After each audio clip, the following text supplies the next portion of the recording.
నేపాల్. ఒకసారి ఈ దేశాన్ని మీరు మ్యాప్లో చూడండి. చాలా చిన్న దేశం.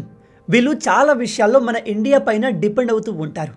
మన కేంద్ర ప్రభుత్వం బడ్జెట్ ప్రిపేర్ చేసేటప్పుడు నేపాల్కి కూడా ఫండ్స్ని అలాట్ చేస్తుంది. లాస్ట్ టైం 800 కోట్ల రూపాయలు మనం నేపాల్కి ఫ్రీగా వాళ్ళ డెవలప్మెంట్ కోసం ఇచ్చాము. అంతేకాదు, నేపాల్లో ఏదైనా హాస్పిటల్ కన్స్ట్రక్షన్, బ్రిడ్జ్ కన్స్ట్రక్షన్, ప్రజలకు ఉపయోగపడే ఏదైనా పని వాళ్ళు చేస్తుంటే దానికి 1000 కోట్లు, 2000 కోట్లు ఇలా అడిషనల్ ఎయిడ్ని మనం వాళ్ళకు ఇస్తూనే ఉంటాం. కానీ ఇప్పుడు నేపాల్కి కొత్తగా ఎన్నికైన ప్రధానమంత్రి ఇండియాను ఇన్సల్ట్ చేశాడు. నాకు తెలిసి ఇలా ఏ దేశం కూడా మన ఇండియాతో బిహేవ్ చేయలేదు. మీ అందరికీ తెలుసు, రీసెంట్గా నేపాల్కి కొత్త ప్రైమ్ మినిస్టర్ ఎన్నికయ్యాడు. Very young prime minister. ఇతని పేరు బాలెన్ షా. ఇతను నిజానికి ఒక ర్యాపర్, వెరీ ఫేమస్ ర్యాపర్. నేపాల్లో రీసెంట్గా జరిగిన జెన్జీ ప్రొటెస్ట్ కారణంగా ఇప్పుడు ఇతను ప్రైమ్ మినిస్టర్ అయ్యాడు. ఎటువంటి ప్రీవియస్ రాజకీయ ఎక్స్పీరియన్స్, నాలెడ్జ్ లేదు. అయితే రీసెంట్గా ఇతను ఏం చేశాడంటే, ఇతనికి మన దేశ ఫారెన్ సెక్రటరీ విక్రమ్ మిశ్రీ గారికి ఒక మీటింగ్ ప్లాన్ చేశారు. ఈ మీటింగ్ చాలా ఇంపార్టెంట్. ఎందుకంటే ఈ మీటింగ్లో కైలాస పర్వతం, మానస్ సరోవర్ యాత్ర గురించి, నేపాల్ రేస్ చేస్తున్న అబ్జెక్షన్స్ గురించి డిస్కస్ చేయాలి. చైనా, ఇండియా, నేపాల్ మధ్య ఎటువంటి మిస్అండర్స్టాండింగ్ లేకుండా దీన్ని పీస్ఫుల్గా ఎలా కండక్ట్ చేయాలో డిస్కస్ చేయాలి. కానీ ఈ తల పొగరు కలిగిన యంగ్ పిఎం లాస్ట్ మినిట్లో ఈ మీటింగ్ని క్యాన్సిల్ చేసి ఏమని చెప్పాడో తెలుసా? నేను భారత ఫారెన్ సెక్రటరీని కలవను. నాతో ఇండియా మాట్లాడాలి అంటే నా స్థాయిలో ఉన్న వ్యక్తులు మాత్రమే రావాలి అని చెప్పాడు. చూడండి వీని తలపొగరు. మొన్నటి వరకు ఇతను జస్ట్ ఒక ర్యాపర్. ఇప్పుడు ప్రైమ్ మినిస్టర్ అయ్యేసరికి తన అసలు రంగును చూపిస్తున్నాడు. నేను ఇతని గురించి నెగటివ్గా మాట్లాడుతున్నాను అనుకోకండి. ఇతని గురించి వాళ్ళ దేశంలోనే చాలా నెగటివిటీ స్టార్ట్ అయింది. యాంటీ ఇండియా మైండ్ సెట్ కలిగిన వాడు. అది ఎలాగో కూడా నేను మీకు ఎక్స్ప్లెయిన్ చేస్తాను. ఈ టాపిక్ గురించిన ఫర్దర్ విషయాలు తెలుసుకునే ముందు ఒక చిన్న ప్రకటన. యుద్ధం కారణంగా పెరుగుతున్న ఖర్చులతో చాలామంది ఆర్థికంగా ఇబ్బందులు పడుతున్నారు. కేవలం జీతంతో కుటుంబాన్ని నెట్టుకురావడం కష్టం. కాబట్టి మీ ఫ్యూచర్ని ఫైనాన్షియల్గా సెక్యూర్ చేయాలనుకుంటే స్టాక్ మార్కెట్లో ఇన్వెస్ట్మెంట్ చాలా ముఖ్యం. మార్కెట్లో అప్స్ అండ్ డౌన్స్ ఉన్నా ఎవరైనా స్టాక్ మార్కెట్ ద్వారా మనీ సంపాదించవచ్చు. అది కూడా ఫ్యూచర్ అండ్ ఆప్షన్ ట్రేడింగ్ చేస్తూ తక్కువ టైంలో. అందుకు మీకు మార్కెట్ వుల్ఫ్ హెల్ప్ అవుతుంది. ఇందులో ఎక్స్పర్ట్ స్టాక్ మార్కెట్ని అర్థం చేసుకుని రైట్ డిసిషన్ తీసుకుంటారు. ఇది SEBI register app. Best part ఏంటంటే కేవలం 99 రూపీస్ లైఫ్ టైం ఫీతో ట్రేడింగ్ స్టార్ట్ చేయవచ్చు. ఈ యాప్ ఎలా వర్క్ అవుతుందంటే, ఓపెన్ చేసి పిన్ కొట్టి లాగిన్ అవ్వాలి. ఇక్కడున్న ఫాలో ట్రెండ్ ఫీచర్ పైన క్లిక్ చేస్తే రియల్ టైంలో ట్రేడర్స్ ఎక్కడ లాభాలు పొందుతున్నారో చూపిస్తుంది. ఫాలో ట్రెండ్ని క్లిక్ చేసి ట్రేడ్ ప్లేస్ చేస్తే ట్రేడ్ స్టార్ట్ అవుతుంది. ఇందులో చాలా చిన్న ఇన్వెస్ట్మెంట్తో ట్రేడ్ స్టార్ట్ చేయవచ్చు. అదే వేరే యాప్స్ బిగ్ అమౌంట్తో ఇన్వెస్ట్ చేయాలని చెప్తాయి. స్టాప్ ట్రేడ్ క్లిక్ చేసిన తర్వాత మీరు చాలా తక్కువ టైంలో 1476 ప్రాఫిట్స్, ఇలా మీరెంత ప్రాఫిట్ పొందితే అంత అమౌంట్ చూపిస్తుంది. ఇక్కడ gold, silver, crude oil and natural gas లాంటి కమోడిటీస్లను చాలా ఈజీగా మార్నింగ్ 9 AM నుంచి మిడ్ నైట్ 12 వరకు ఎనీ టైం ట్రేడ్ చేయవచ్చు. Market wolf free trade recommendation కూడా అందిస్తుంది. ఈ యూజర్ జస్ట్ ఒక్క రోజులో 11,850 బుక్ చేసుకున్నారు. జస్ట్ 4 monthsలో 82,314 అండ్ సంవత్సరంలో 5,03,940 ప్రాఫిట్ని పొందామని క్లెయిమ్ చేస్తున్నారు. అండ్ ఈ ప్రాఫిట్స్ పైన ఎటువంటి కమిషన్ ఉండదు. ఈ మార్కెట్ వుల్ఫ్ యాప్ని ఇప్పటికే 2 million పీపుల్ యూజ్ చేస్తున్నారు. దీనికి సంబంధించిన లింక్ డిస్క్రిప్షన్లో అలాగే పిన్ కమెంట్స్లో ఇచ్చాను. ఇంట్రెస్ట్ ఉన్న వాళ్ళు అన్నీ తెలుసుకొని యాప్ని డౌన్లోడ్ చేసుకోండి. బాధగా అనిపించే విషయం ఏమిటంటే, మన భారత్ ఎకానమీ పరంగా, మిలిటరీ పరంగా, ఇంకా ఏ ఇతర ఆస్పెక్ట్లో చూసుకున్నా మనది ఒక పవర్ఫుల్ కంట్రీ. అన్ని రంగాల్లో మనం టాప్ 5లో ఉంటాం. అలాంటి మన దేశాన్ని ఇలాంటి చిన్న దేశాలు, అసలు మన రాష్ట్రమంతా కూడా లేని దేశాలు టార్గెట్ చేస్తుంటే, అవమానిస్తుంటే మనం ఎందుకు స్ట్రాంగ్గా రియాక్ట్ అవ్వట్లేదు? నేను మీకు నా చాలా వీడియోస్లో క్లియర్గా చెప్పాను, మన భారత్కి మంచితనం ఎక్కువ. కానీ ఆ అతి మంచితనం ఇలాంటి చిన్న చితక దేశాలకి చేతకానితనంలా కనిపిస్తుంది. మన ఇండియా బంగ్లాదేశ్కి హెల్ప్ చేస్తుంది, నేపాల్కి హెల్ప్ చేస్తుంది, కింద ఉన్న మాల్దీవ్స్కి కూడా హెల్ప్ చేస్తుంది, శ్రీలంకకు కూడా హెల్ప్ చేస్తుంది. వీళ్లకు మనం ఫ్రీగా డబ్బులు పంచుతాము. మన బడ్జెట్లో వీళ్లకు ఫండ్స్ని అలాట్ చేస్తాం. అలాంటిది వీళ్ళు మాత్రం ఏమాత్రం విశ్వాసం లేకుండా తిరిగి మన ఇండియాను టార్గెట్ చేస్తూ ఉంటారు. మనం నేపాల్కి కూడా ఎంతో హెల్ప్ చేశాం. అలాంటిది ఇప్పుడు ఇతను చెప్తున్నాడు, నన్ను కలవాలి అంటే నా లెవెల్లో ఉన్న మనుషుల్ని, లీడర్స్ని పంపించండి అని. బై ద వే, ఇక్కడ విక్రమ్ మిశ్రీ గారు ఒక సాధారణ అఫీషియల్ కాదు. ముందు మీరు ఇతని పొజిషన్ గురించి తెలుసుకోవాలి. మన దేశ ఎక్స్టర్నల్ అఫైర్ మినిస్ట్రీ యొక్క హెడ్ ఎస్ జయశంకర్ గారు. ఇతని అండర్లో మినిస్ట్రీ ఆఫ్ స్టేట్స్ ఉంటారు. ఆ తర్వాత బ్యూరోక్రసీ సైడ్లో Indian foreign secretary Vikram Misri గారు ఉంటారు. ఈయన ఒక ఐఎఫ్ఎస్, మన దేశాన్ని డిఫరెంట్ ఇంటర్నేషనల్ ప్లాట్ఫామ్ పైన రిప్రజెంట్ చేశాడు. మొత్తంగా ఇతను ఒక వెరీ పవర్ఫుల్ అఫీషియల్. ఈయన ఇంతకు ముందు కూడా అనేక సార్లు పవర్ఫుల్ దేశాల మినిస్టర్స్, ప్రైమ్ మినిస్టర్స్ని కలిశాడు. అఫీషియల్గా కలిసి మన ఇండియాను రీప్రజెంట్ చేశారు. ఉదాహరణకి ఇక్కడ చూడండి, బైడెన్తో జరిగిన మీటింగ్లో మోడీ గారు ఉన్నారు, జయశంకర్ గారితో పాటు విక్రమ్ మిశ్రీ గారు కూడా ఉన్నారు. అమెరికా, రష్యా లాంటి ఇంపార్టెంట్ కంట్రీస్లో ఈయన అక్కడి పెద్ద పెద్ద మినిస్టర్లను, ప్రైమ్ మినిస్టర్లను కలిశాడు. నేను ఇదంతా మీకు ఎందుకు చెప్తున్నాను అంటే, ఈ Nepal so called young new prime minister Vikram గారితో మీటింగ్ని క్యాన్సిల్ చేసి రీజన్ ఏం చెప్పాడో తెలుసా? నేను ఇలాంటి చిన్న లీడర్స్ని కలవను, నాతో మీటింగ్ చేయాలి అంటే నాకు సమానమైన క్యాడర్, స్టేటస్ కలిగిన వ్యక్తుల్ని పంపించండి అంటున్నాడు. ఇప్పుడు ఇతని మాటల ప్రకారం ఈక్వల్ క్యాడర్ అఫీషియల్ అంటే ఇతను ప్రైమ్ మినిస్టర్ కాబట్టి వీరిని కలవడానికి డైరెక్ట్గా మోడీ గారు వెళ్ళాలా? అండ్ మనం నేపాల్ని మన ఫారెన్ సెక్రటరీని పంపి అవమానించలేదు. ఇది వరల్డ్ వైడ్గా అన్ని దేశాల్లో ఫాలో అయ్యే ప్రోటోకాల్. ఫారెన్ మినిస్టర్లు, సెక్రటరీలు పెద్ద పెద్ద దేశాల ప్రైమ్ మినిస్టర్లను, ప్రెసిడెంట్లను కలుస్తూ ఉంటారు. ఉదాహరణకి అజిత్ దోవల్ గారు రష్యాకు వెళ్ళి డైరెక్ట్గా పుతిన్ని కలిశారు. ఆ తర్వాత జయశంకర్ గారు కూడా డైరెక్ట్గా పుతిన్ని కలిశారు. వీడి లాజిక్ ప్రకారం ఇతను పుతిన్ కంటే గొప్పవాడా? వీడితో మాట్లాడడానికి మనం డైరెక్ట్గా ప్రైమ్ మినిస్టర్ మోడీ గారిని పంపాలా? నిజానికి మోడీ గారు వెళ్లేందుకు హెసిటేట్ అవ్వరు. కానీ రెండు దేశాల మధ్య ఎక్స్ట్రీమ్ ఇంపార్టెంట్ ఈవెంట్ ఏదైనా ఉంటేనే ఇద్దరు ప్రైమ్ మినిస్టర్లు కలుస్తారు. ఇక్కడ మనకు క్లియర్గా అర్థమయ్యేది ఏమిటంటే, ఈ నేపాల్ కొత్త ప్రైమ్ మినిస్టర్ భవిష్యత్తులో ఇండియాకు తలనొప్పిగా మారబోతున్నాడు. యాంటీ ఇండియా స్టాండ్ అనేది ఇతని పాలిటిక్స్లో మెయిన్ పాయింట్గా ఉండబోతోంది. రీజన్ ఏంటో తెలుసా? ఇరాన్, అమెరికా మధ్య జరుగుతున్న యుద్ధం కారణంగా గ్లోబల్ ఎకానమీస్ సఫర్ అవుతున్నాయి. వేగంగా అభివృద్ధి చెందుతున్న మన ఇండియా గ్రోత్ కూడా స్లో అయింది. ప్రపంచవ్యాప్తంగా అన్ని దేశాలు ఎఫెక్ట్ అయ్యాయి. ఈ ఎఫెక్ట్ నేపాల్ పైన ఎక్కువగా ఉండబోతోంది. నార్మల్గానే నేపాల్లో అభివృద్ధి చాలా స్లోగా ఉంటుంది. పైగా ఇప్పుడు యుద్ధం కారణంగా అది మరింత స్లో అవుతుంది. ఈ కొత్త యంగ్ ప్రైమ్ మినిస్టర్ నేపాల్ ప్రజలకు అభివృద్ధిని చూపించాలి, దేశంలో యువకులకు ఉద్యోగాలు ఇవ్వాలి, పేదరికం తగ్గించాలి. అది ఇతను ఇప్పుడు చేయలేడు. కాబట్టి జనాల్ని ఏదో విధంగా ఆ విషయాల నుంచి డైవర్ట్ చేయాలి అంటే వేరే దేశంతో గొడవ పెట్టుకోవాలి. ప్రజల్లో ఒక ఫేక్ నేషనలిజం క్రియేట్ చేయాలి. పాకిస్తాన్ కూడా సేమ్ ఇదే మెథడ్ని ఫాలో అవుతుంది. అక్కడి ప్రభుత్వం అండ్ మిలిటరీ ప్రజల కోర్ ప్రాబ్లమ్స్ని సాల్వ్ చేయనప్పుడు ప్రజలు ఎక్కడ క్వశ్చన్ చేయడం స్టార్ట్ చేస్తారో, ఎక్కడ తిరగబడతారో అనే భయంతో వీళ్ళు భారత్తో గొడవ పెట్టుకొని ప్రజల్ని అటువైపు డైవర్ట్ చేస్తారు. ఇప్పుడు ఇతను కూడా సేమ్ ఇదే చేస్తున్నాడు. ఇప్పుడు ఇతను ఇండియా, నేపాల్ మధ్య ఉన్న బార్డర్ ఇష్యూని కూడా రేస్ చేసి ఇండియాను టార్గెట్ చేస్తున్నాడు. వీడిలా చేయడానికి కారణం ఏమిటంటే, నెంబర్ 1, మన ఇండియా ఇలాంటి వాటికి స్ట్రాంగ్గా రియాక్ట్ అవ్వదు. నేపాల్ ప్రీవియస్ ప్రైమ్ మినిస్టర్స్ కూడా భారత్ గురించి నోటికొచ్చింది వాగేవారు.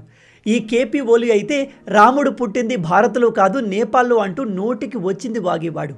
ఇండియాను ప్రతిసారి టార్గెట్ చేసేవాడు. యాక్చువల్గా వీడు ఒక కరప్ట్ లీడర్, ఎంతో కరప్షన్ చేశాడు.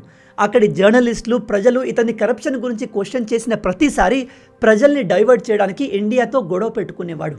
ఇప్పుడు కొత్తగా వచ్చిన ఇతను కూడా అభివృద్ధి చేయడానికి ఏమీ లేదు కాబట్టి సేమ్ ఫార్ములాని ఫాలో అవుతున్నాడు. వీళ్లకు బాగా తెలుసు, ఇండియాను ఎంతగా టార్గెట్ చేసినా స్ట్రాంగ్గా రియాక్ట్ అవ్వదు. ఏం చేసినా ఇండియా ప్రతిసారి బడ్జెట్లో 800 కోట్లు, 1000 కోట్లు, 2000 కోట్ల రూపాయలు మాకు ఇస్తూనే ఉంటుంది అని. దీంతో పాటు నేపాల్ కరెన్సీకి మన ఇండియా సపోర్ట్ చేస్తూ ఉంటుంది. మన Reserve Bank of India Nepal ఎకానమీకి హెల్ప్ చేస్తుంది. అలాగే నేపాల్ ఉండేది కొండ ప్రాంతాల్లో, భూకంపాలు ఎక్కువగా వచ్చే ప్రాంతంలో. అక్కడ ప్రకృతి విపత్తి ఏది వచ్చినా మొదటగా రియాక్ట్ అయ్యేది మన ఇండియా. మన సైనికులు వెళ్ళి అక్కడి ప్రజల్ని కాపాడతారు. అక్కడ డిస్ట్రాయ్ అయిన ఇన్ఫ్రాస్ట్రక్చర్ని ఇండియా సొంత డబ్బులు పెట్టి రీబిల్డ్ చేస్తుంది. కాబట్టి అక్కడి ప్రైమ్ మినిస్టర్లకు వాళ్ళు నోటికి వచ్చింది వాగినప్పటికీ ఇండియా పట్టించుకోదు, హెల్ప్ చేస్తూనే ఉంటుంది అని తెలిసి సొంత లాభం కోసం భారత్ని టార్గెట్ చేస్తారు. అందుకే నా క్వశ్చన్ ఏమిటంటే, మన భారత్ ఇలాంటి అవమానాల్ని, టార్గెట్ని ఇంకా ఎన్ని రోజులు భరిస్తుంది? మన భారత్ ఇలాంటి వాటిని ఎందుకు అలో చేస్తుంది? మన పైన డిపెండ్ అవుతూ మన ఫండ్స్తో సర్వైవ్ అవుతున్న ఈ దేశాలు మనకే అగెన్స్ట్గా మాట్లాడుతున్నప్పుడు మనం ఎందుకు రియాక్ట్ అవ్వట్లేదు? ఒకసారి మీరే ఆలోచించండి. ప్రజెంట్ చైనాతో ఏ దేశమైనా ఇలా మాట్లాడుతుందా? ఈ నేపాల్ చైనాతో మనతో మాట్లాడినట్టు మాట్లాడగలదా? చైనా అక్కడే వీళ్ళను చీరేస్తుంది. వీళ్ళకు ఎలా బుద్ధి చెప్పాలో అలా చెప్తుంది. వీళ్ళు ఎక్స్ట్రాలు చేస్తే చైనా వెంటనే బార్డర్లో మిలిటరీని డిప్లాయ్ చేసి బెదిరించడం మొదలు పెడుతుంది. కొన్ని సంవత్సరాల క్రితం మనల్ని ఛాలెంజ్ చేసిన మాల్దీవ్ లీడర్ ముయిజ్జుగాడు చైనా దగ్గరికి వెళ్ళి ఇలా చేతులు కట్టుకొని మాట్లాడతాడు. ఇప్పుడు మన దగ్గర కూడా అలాగే మాట్లాడుతున్నాడు. బట్ వీని దారిలో పెట్టడానికి మనకు చాలా టైం పట్టింది. బట్ చైనా విషయంలో వీళ్ళు ముందు నుంచే జాగ్రత్తగా ఉంటారు. కానీ ఇండియాను ఎందుకు వీళ్ళు టార్గెట్ చేస్తున్నారు, మనల్ని ఎందుకు వీళ్ళు లైట్ తీసుకుంటున్నారు అనేది మనం ఖచ్చితంగా ఆలోచించాల్సిన విషయం. జనరల్గా చైనానే ఇతర దేశాల పార్ట్స్ని 2000 సంవత్సరాల క్రితం 3000 సంవత్సరాల క్రితం ఈ భాగం మా చైనాలో ఉండేది కాబట్టి ఇది మాదే అంటూ గొడవ స్టార్ట్ చేస్తుంది. కానీ మన ఇండియా విషయంలో కంప్లీట్గా అపోజిట్ అవుతుంది. ఇలాంటి చిన్న చితక చిల్లర దేశాలు పవర్ఫుల్ కంట్రీ అయిన మన దేశ భూభాగాల్ని మావి అంటూ క్లెయిమ్ చేస్తున్నాయి. నేపాల్ కూడా అలాంటి పని చేస్తుంది. ఈ బ్యాలెన్స్ షా ప్రైమ్ మినిస్టర్ కాకముందు వీడు తన ఆఫీస్లో ఒక మ్యాప్ని పెట్టుకొని దాంతో ఫోటో దిగి సోషల్ మీడియాలో పోస్ట్ చేశాడు. ఆ మ్యాప్ పేరేంటో తెలుసా? గ్రేటర్ నేపాల్. కొన్ని రోజుల క్రింద చిల్లర బంగ్లాదేశ్ రాడికల్స్ కూడా గ్రేటర్ బంగ్లాదేశ్ అంటూ మ్యాప్ రిలీజ్ చేశారు. ఇతని మైండ్ సెట్ కూడా ఆల్మోస్ట్ అలాంటిదే. మీరు ఇతని వెనకాల ఉన్న మ్యాప్ని చూడండి. అందులో మన దేశానికి చెందిన అనేక రాష్ట్రాలని నేపాల్లో భాగంగా చూపించాడు. ఈ మ్యాప్లో ఇతను హిమాచల్ ప్రదేశ్, ఉత్తరాఖండ్, వెస్ట్ బెంగాల్, ఉత్తరప్రదేశ్, బీహార్, సిక్కిం ఇలా అనేక రాష్ట్రాల ప్రాంతాలని నేపాల్లో భాగంగా చూపించాడు. దీన్ని బట్టి వీడి మైండ్ సెట్ ఏంటో మీకు క్లియర్గా అర్థమై ఉంటుంది. అయితే ఇప్పుడు గొడవ ఎక్కడ స్టార్ట్ అయింది అంటే కైలాస పర్వతం మానస్ సరోవర్ యాత్ర గురించి మీకు తెలిసే ఉంటుంది. అది మన హిందువులకు ఎంతో పవిత్రమైన ప్లేస్. కానీ అది చైనాలో ఉంది. మనం అక్కడికి రీచ్ అవ్వడానికి మన లీపు లేక్ పాస్ ద్వారా వెళ్ళాలి. చైనాకు మనకు ఈ విషయంలో ఒక మంచి అండర్స్టాండింగ్ ఉంది. కైలాస పర్వతం హిందువులకు చాలా ఇంపార్టెంట్. ఈవెన్ చైనాలో ఉన్న బిలీవర్స్ కూడా ఆ పర్వతం ఎంతో పవిత్రమైంది. కాబట్టి చైనా ఎవ్రీ ఇయర్ ఆ ప్రాంతం సేఫ్గా ఉండే టైంలో భారత్ నుంచి భక్తులు వచ్చేందుకు పర్మిషన్ ఇస్తుంది. ఇప్పుడు దీన్ని ఆబ్జెక్ట్ చేస్తూ నేపాల్ కాంట్రవర్సీ స్టార్ట్ చేసింది. వీళ్ళు చెప్పేది ఏమిటంటే ఇండియా కైలాస పర్వతం దగ్గరికి వెళ్ళడానికి ఈ లీపు లేక్ పాస్ని వాడకూడదు, అది మా దేశంలోని భాగం, ఇండియా మా పర్మిషన్ తీసుకోవాలి అని చెప్తున్నారు. బై ద వే, ఇక్కడ నేపాల్ గవర్నమెంట్ చెప్పేది కంప్లీట్గా అబద్ధం. లీపు లేక్ ప్రాంతం మొత్తం మనదే అని ప్రూవ్ చేయడానికి మన దగ్గర అనేక హిస్టారికల్ డాక్యుమెంట్స్ అండ్ ప్రూఫ్స్ ఉన్నాయి. జనరల్గా పాకిస్తాన్ ఇలాంటి మాటలు మాట్లాడితే మన రియాక్షన్ వేరే లెవెల్లో ఉంటుంది. కానీ నేపాల్ మనతో మంచి రిలేషన్ కలిగిన దేశం. నేపాల్ ప్రజలు లిటరల్లీ ప్రతిరోజు మన ఇండియాకి వచ్చి ఇక్కడ పనిచేసి డబ్బులు సంపాదించి తిరిగి వెళ్తూ ఉంటారు. అంటే వాళ్ళ జీవన ఉపాధి ఇండియా పైన డిపెండ్ అయి ఉంటుంది. అలాంటి దేశంతో మనం గొడవ పడాలి, యుద్ధం చేయాలి అనుకోవట్లేదు. యుద్ధం చేస్తే ఈ నేపాల్ ఒక గంట కూడా ఇండియా ముందు నిలవలేదు.